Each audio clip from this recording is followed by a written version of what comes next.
अशांति और असंतोष की जो स्थिति है उसका एकमात्र कारण यही प्रतीत होता है कि लोग भगवान महावीर, महात्मा बुद्ध और गुरु नानक जैसे धर्मांतरों के आदर्श मूल्यों और शिक्षाओं को बुलाकर काम, क्रोध, लोभ, मोह और अहंकार के चक्र में आकर अपनी आत्मिक शांति को खो बैठे। इसलिए आज सबसे बड़ी जरूरत इस बात की है कि हम सब भगवान महावीर द्वारा प्रतिष्ठापित जीवन मूल्यों और शिक्षाओं को जन जन तक पहुंचाएं और स्वयं उनका अनुसरण करें, ताकि एक ऐसे मानव समाज का सृजन हो सके जिससे समस्त मानव मात्र धर्म, जाति, समुदाय और क्षेत्र जैसी संकीर्ण भावनाओं से ऊपर उठकर सुख, शांति और अमन चैन के साथ जीवन यापन कर सकें। इसी में पंच कल्याणक प्रतिष्ठा महामहोत्सव एवं महामस्तकाभिषेक की सार्थकता निहित है।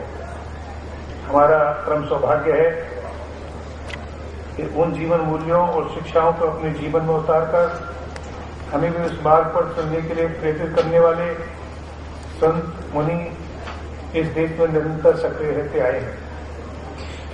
आज उपाध्याय मुनि श्री गुप्ती सागर जी महाराज इसी परंपरा को आगे बढ़ा रहे हैं।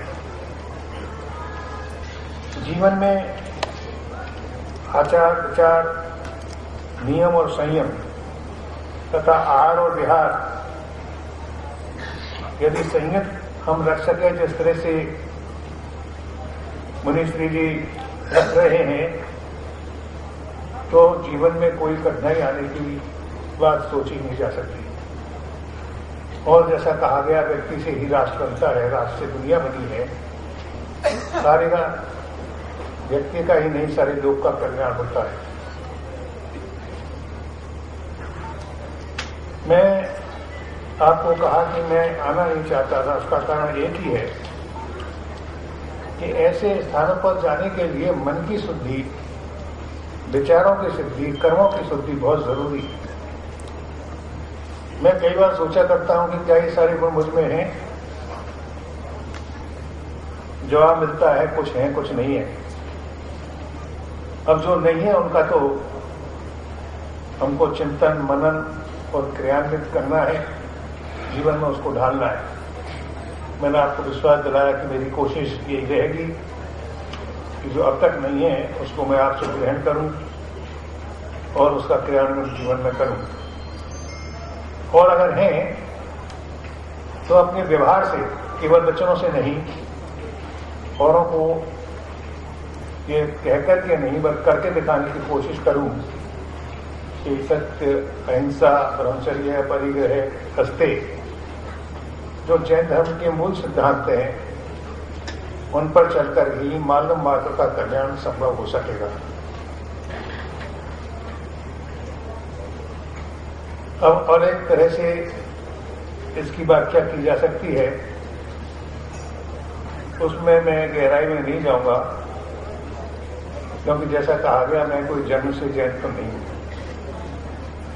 लेकिन अपने आप को अजैन भी नहीं कहता हूं, क्योंकि केवल जन्म से जैन होना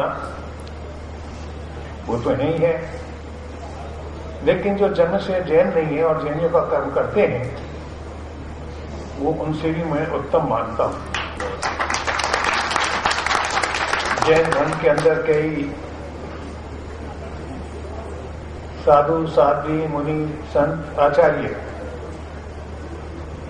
ऐसे लोग पैदा हुए हैं जो जैन जन्म से नहीं थे। और इसीलिए इस बात का उदाहरण मान के चलता हूं कि जैन धर्म केवल जन्म से नहीं बल्कि कर्म से और विचारों से है। ये बात अलग है कि कालांतर चल करके अन्य धर्मों की तरह से जैन धर्म में भी कई अलग अलग उसके संप्रदाय या वर्ग बन गए, उसमें जाने की आवश्यकता नहीं है, क्योंकि हमको तो मूल जैन धर्म के इन सिद्धांतों को समझ करके चलना है। तो तीन बातें ओपी जैन साहब ने कही कि जैनियों को माइनॉरिटी का दर्जा मिले। अब ये राज्यपाल का सब्जेक्ट नहीं है, इसलिए मैं यहाँ पर उसको सार्वजनिक तौर पर कह भी नहीं सकता हूँ। ये तो माननीय अध्यक्ष विधानसभा के विराजमान है, उन्होंने कुछ कह दिया। विधानसभा के अंदर ही नहीं, ये तो विधानसभा में पास करने के बाद लोकसभा में जाएगा, फिर राज्यसभा में जाएगा। इसके लिए तो आपको कोशिश करनी है।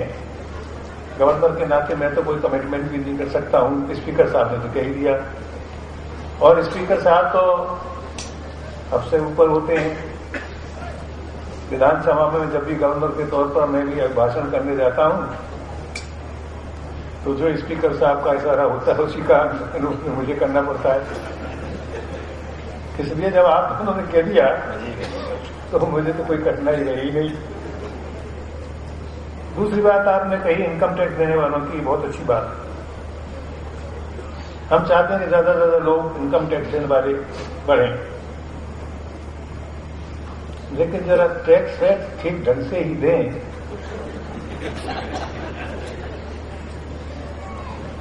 मुझे थोड़ा सा ज्ञान है, भारत से आपके चरणों में विजिट करना चाहता हूं। फाइनेंस में डिप्टी मिनिस्टर रहा, मिनिस्टर रहा, किस किस तरह के क्या क्या मामले होते हैं। ये बात सही है, प्रैक्टिकल लाइफ में बचाना भी पड़ता है। नहीं तो उसमें बच्चे होने से थोड़ा सा धर्म के लिए भी दे दें तो मैं समझता हूं कि आपका तो कल्याण होगा ही, सारे राष्ट्र का भी कल्याण होगा। देते ही हैं लोग, आज से नहीं, पुराने जमाने से हमारी परंपरा रही है। कुएं, धर्मशाला इत्यादि बनाया ही करते थे।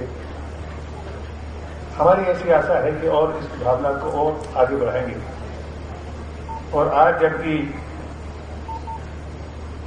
महाराष्ट्र ने कह ही दिया कि हाँ वो अस्पताल बनाएंगे, स्कूल बनाएंगे और विकास का काम करेंगे, और 1 से अब 2 हो गए, स्पीकर साहब भी इस कमिटमेंट के साथ उनके साथ आ गए। आप सभी बहन भाई जो पधारे हैं वो तो है ही हैं, इसमें मैं भी अपने आप को शरीक करता हूं।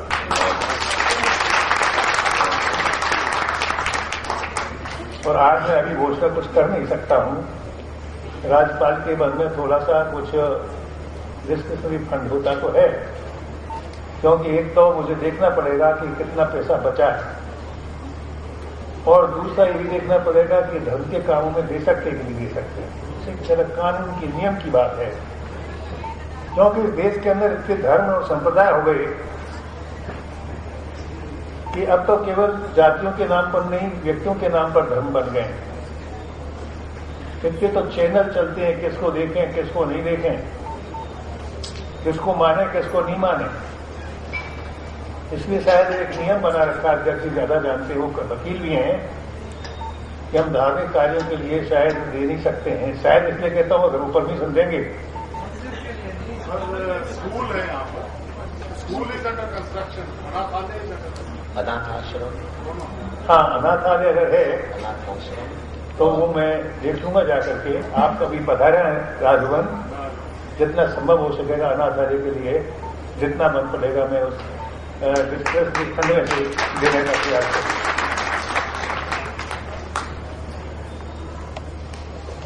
अब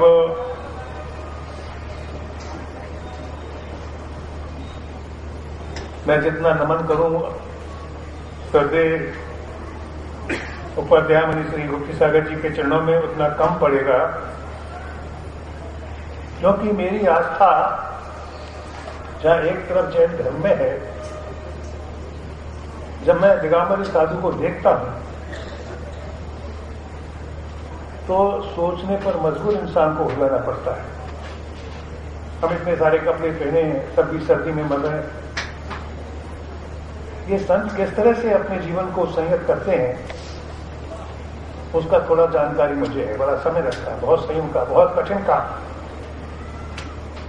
एक जमाना जब भी था, कोई दिगंबर साधु निकलता था तो उसको लोग पूरी तरह से देखते थे, कई बार गड़बड़ हो जाता था, उनके साथ समूह में चलना जरूरी हो जाता था। अब तो लोग समझ गए, और आपकी कितनी कठिन तपस्या है, कितनी कठिन साधना है, कैसा विचार है, इसको भी लोग अब जान गए। मैं इसीलिए कहना चाहूंगा कि गुप्ती सागर जी महाराज ने जो गुप्ती धाम यहाँ पर बनाया है वो न केवल नाम का बल्कि क्या होने वाले कामों से, विचारों से ये मुक्ति धाम ही नहीं सुक्ति धाम बन जाए, उक्ति धाम बन जाए, जिसके बारे में चर्चाएं और भगवान महावीर की कृपा से ऐसा दिन आए जबकि हम सबका ये मुक्ति धाम बन जाए।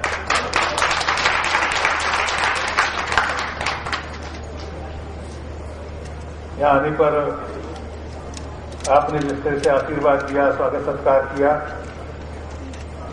उसके लिए मैं आपका बहुत बहुत आभारी हूं और आप सबको बहुत बहुत दिल की गहराई